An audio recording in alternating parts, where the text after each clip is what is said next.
সালাম আলাইকুম।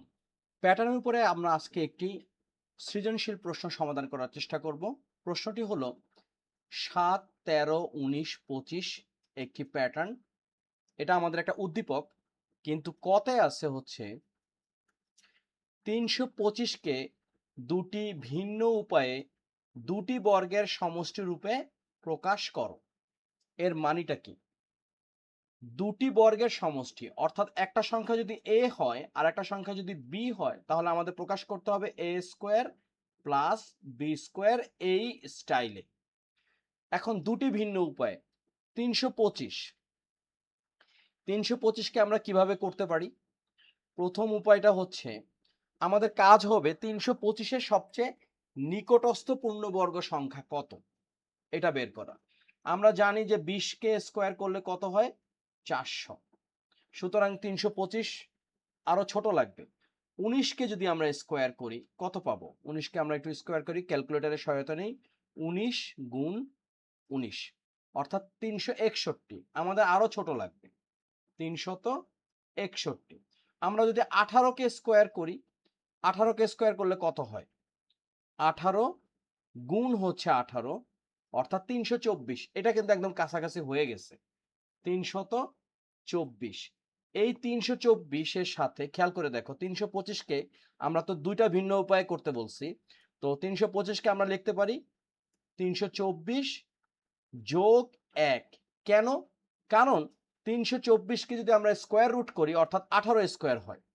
এই ১৮ স্কোয়ার আর ১ কে স্কোয়ার করলে কিন্তু একই হয়। সুতরাং দুইটা ভিন্ন উপায়ে করতে বলছে, একটা আমাদের হয়ে গেল। আরেকটা উপায় কি? আমরা আরো বের করার চেষ্টা করি। আমরা যদি এইরকম ভাবে করার চেষ্টা করি, যেমন এই হচ্ছে আমাদের ৩২৫। ১৭ কে যদি আমরা স্কোয়ার করি কত হয়? বা আমরা আরেকটা সহজ উপায় করতে পারি। দেখো, খুবই সহজ উপায়। কিছু জিনিস আমাদের কিন্তু মনে রাখতে হবে। এট লিস্ট ২০ পর্যন্ত মনে রাখতে হবে। ১৭ কে যদি আমরা স্কোয়ার করি কত পাই? আমরা যদি লিখি ১৭ গুণ ১৭, আমরা একটু বুঝলে এই অঙ্কগুলো খুবই সহজ। ২৮৯। ২৮৯। এখন প্রশ্ন হলো এই ৩২৫ থেকে যদি ২৮৯ বাদ দেই কত হয়? ৩২৫ থেকে যদি ২৮৯ বাদ দেই তাহলে হয় ৩৬। ইন্টারেস্টিং ব্যাপার, তাই না? কারণ দেখো আমরা কিন্তু লিখতে পারি ২৮৯ যোগ ৩৬। কেন এইটা আমরা নিতে পারি? কারণ হচ্ছে ২৮৯ হলো গিয়ে ১৭ এর স্কোয়ার আর ৩৬ হলো ৬ এর স্কোয়ার। দেখো দুটি বর্গের সমষ্টি রূপ কিন্তু হয়ে গেল, তাই না? আমরা এটা কিন্তু আরো করতে পারি। কিভাবে? লক্ষ্য করো। আমরা যদি ১৬ কে স্কোয়ার করি কত পাবো? ১৬ কে যদি আমরা স্কোয়ার করি ১৬ গুণ ১৬ ই তো ১৬ স্কোয়ার, তাই না? ২৫৬। ২৫৬ থেকে যদি ৩২৫ বিয়োগ দিই তাহলে কত পাবো? ৬৯। এটা আবার হবে না, তাই না? এটা আবার হবে না। ১৬ কে স্কোয়ার করলে আমরা এটাকে মিলাতে পারবো না। আমরা আরেকটু করি, কারণ আমাদের একটু শেখার দরকার আছে। ২৫৬ নেওয়া যাবে না। ১৫ কে যদি স্কোয়ার করি, ১৫ কে স্কোয়ার করলে ২২৫ হয়। ইন্টারেস্টিং বিষয় হচ্ছে, লক্ষ্য করো, আমাদের যদিও বলছে দুটি ভিন্ন উপায়ে, আমাদের দুটো ভিন্ন উপায়ের অঙ্ক কিন্তু শেষ। আমরা আরো করতে পারি। যেমন ২২৫, তার সাথে যদি আমরা ১০০ যোগ করি। কেন ১০০ নিলাম? কারণ হচ্ছে ২২৫ কে যদি স্কোয়ার রুট করি পাবো হচ্ছে ১৫ স্কোয়ার আর ১০০ কে স্কোয়ার রুট করলে পাবো হচ্ছে ১০ স্কোয়ার। দেখো দুটি ভিন্ন উপায়ে কিন্তু হয়ে গেছে। আমরা ৩টা পদ্ধতি দেখাইলাম। এখন তোমরা যেকোনো ২টা পিক করলেই তোমাদের অঙ্ক কিন্তু হয়ে যাবে। ওকে?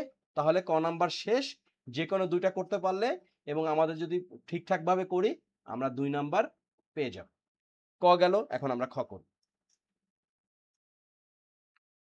খ নাম্বার প্রশ্নে লেখা আছে, প্যাটার্নটিকে একটি বীজগাণিতিক রাশির মাধ্যমে প্রকাশ করে ৫২তম পদ নির্ণয় করো। কোন প্যাটার্ন? এই যে আমাদের ৭, ১৩, ১৯, ২৫। কিভাবে লিখতে পারি? আমাদের এটা হচ্ছে খ নাম্বার। সহজভাবে লিখব, প্রদত্ত প্যাটার্ন বা এটা একটা তালিকা। কি কি আছে? আমরা লিখি ৭, ১৩, ১৯, ২৫। এখন আমাদের প্রথম কাজ হলো গিয়ে পার্থক্য বের করা। খেয়াল করো, 7 আর 13 এর পার্থক্যটা কত? এর পার্থক্য হলো 6, অর্থাৎ 7 এর সাথে আমরা 6 যোগ করে 13 পাইছি। তো 19 এর থেকে 13 বাদ দিলে 6 হয়, অর্থাৎ 13 এর সাথে 6 যোগ করে আমরা 19 পাইছি।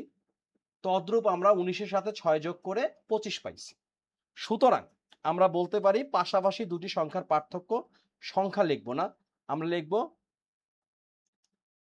পাশাপাশি পাশাপাশি দুটি পদের পার্থক্য। এক একটা হলো পদ, তাই না? প্রথম পদ, দ্বিতীয় পদ, তৃতীয় পদ। পাশাপাশি দুটি পদের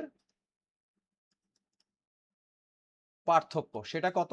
যেমন 19 এর থেকে যদি আমরা 13 বাদ দিই তাহলে পাবো কত? 6। পদের পার্থক্য হলো 6। এখন আমাদেরকে বলছে একটা বীজগাণিতিক রাশির মাধ্যমে প্রকাশ করো এবং 52তম পদ বের করো। কিন্তু প্রথম পদটা কিভাবে আসছে, দ্বিতীয় পদটা কিভাবে আসে আমরা একটু দেখার চেষ্টা করি। আমরা লিখতে পারি তাহলে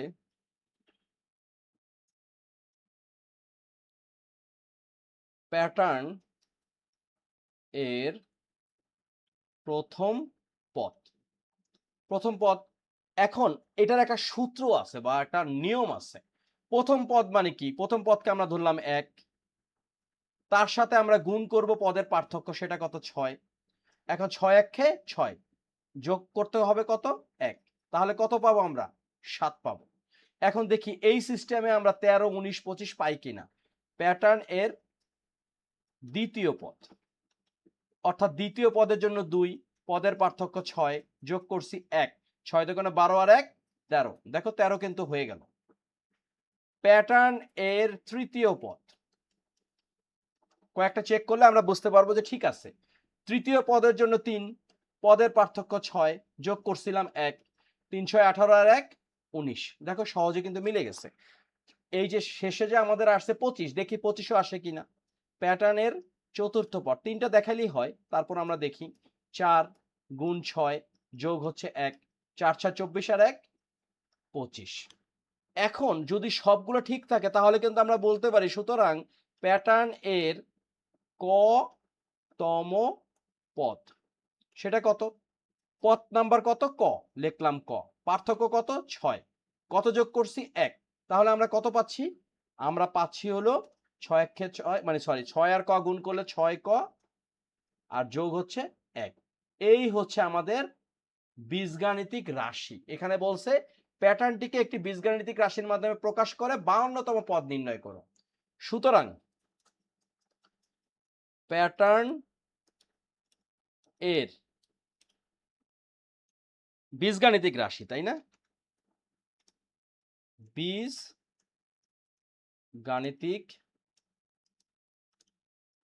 রাশি কত সেটা একটু নিচে লিখি, এটা চাপাচাপি হয়ে গেছে, চাপাচাপি করার দরকার নাই।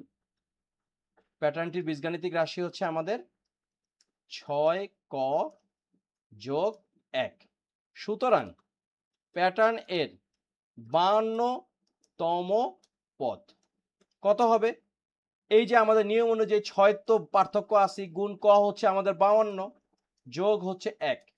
তাহলে আমরা যদি একটু ক্যালকুলেটরের সহায়তা নিই তাহলে যেটা পাচ্ছি সেটা হলো, কত পাচ্ছি?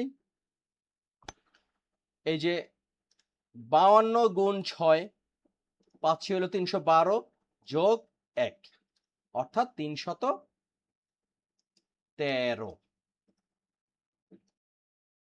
তাহলে আমাদের যে খ নাম্বার প্রশ্নটা আছে এটা হয়ে গেল, উত্তর হচ্ছে 313। আমরা যদি ধাপে ধাপে এভাবে অঙ্ক করি অঙ্ক ভুল হওয়ার সম্ভাবনা খুবই কম থাকবে। তাহলে ক গেল, খ গেল। এখন আমরা গ নাম্বার করব। লেখা আছে কি? প্যাটার্নটির প্রথম 130টি পদের সমষ্টি নির্ণয় করো। তো চলো করে ফেলি। প্যাটার্নটির প্রথম 130টি পদ নির্ণয় করতে গেলে আমাদের যে কাজটা লাগবে সেটা হচ্ছে এই প্যাটার্নটা আমাদের লাগবে। সেটা কি? দেখো, আমরা এটা হলো আমাদের গ নাম্বার। আমরা লিখব যে খ হতে পাই, খ হতে পাই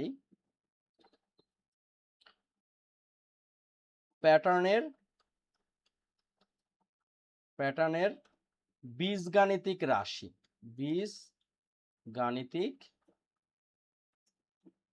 রাশি সেটা কত? সেটা হচ্ছে 6ক যোগ 1। এখন আমাদের বলছে 130টি পদ, তাহলে 130 নাম্বার পদটা কত? সুতরাং প্যাটার্নের 130তম পদ সমান এই 6 গুণ 130 যোগ হচ্ছে আমাদের 1। তো 6 0 0 3 6 18 8 6 1 6 আর 1 7, এই হচ্ছে আমাদের যোগ 1 অর্থাৎ 781। তাই তো? এখন আমাদের মূল কাজটা কি?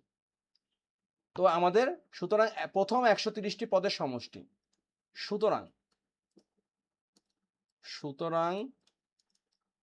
130টি পদের সমষ্টি কিভাবে করব?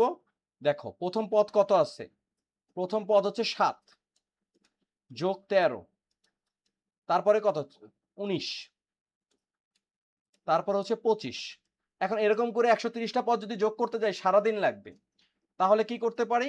আমাদের শেষ পদ হচ্ছে 781। এইটার সামেশনটা আমাদের বের করতে হবে বা যোগফলটা বের করতে হবে। তাহলে একটা সূত্র আছে, সূত্রের আগে আমরা কিছু জিনিস বের করব। যে এখানে প্রথম পদ সেটা কত? 7। তারপরে কি লাগবে? শেষ পদ সেটা কত? 781। আর কি লাগবে? আর লাগবে হচ্ছে আমাদের পদের সংখ্যা। তো পদের সংখ্যাটা কত? পদের সংখ্যা এই যে সহজ বিষয় যে প্রথমে 130টি পদের সমষ্টি কত, সুতরাং পদের সংখ্যা হচ্ছে 130। এখন সূত্রটা কি? আমরা জানি ক তম প্রথম, তাই না? এটা হলো প্রথম কতম পদের সমষ্টি, মানে কয়টা পদের সমষ্টি তা তো আমরা জানি না। সেটা কি? সেটা হচ্ছে প্রথম পদ যোগ হচ্ছে শেষ পদ, তাই তো? শেষ পদ এর সাথে গুণ হবে হচ্ছে পদ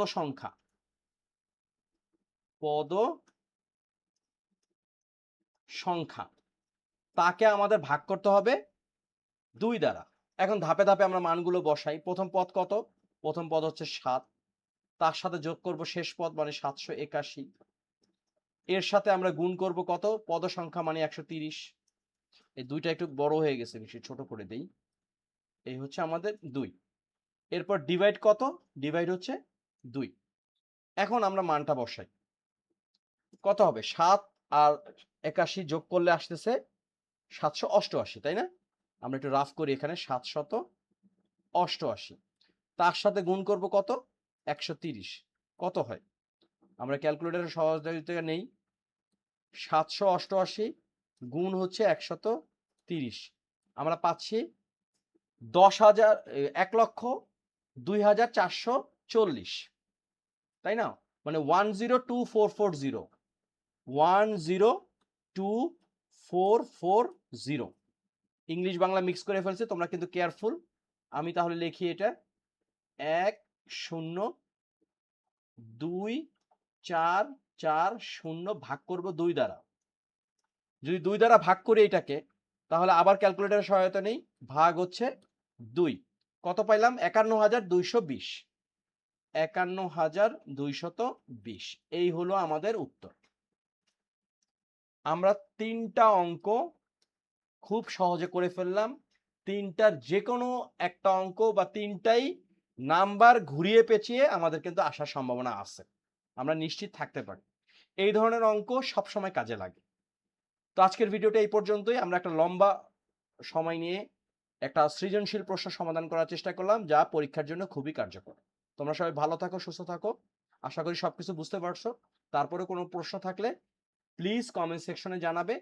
এই ভিডিওটি প্রচার হবে সাদেক্স এফবি পেজে এবং ইউটিউব চ্যানেলে। যে কোনো জায়গাতে তোমরা কমেন্টস করতে পারো। তোমরা সবাই ভালো থাকো, সুস্থ থাকো। আল্লাহ হাফেজ।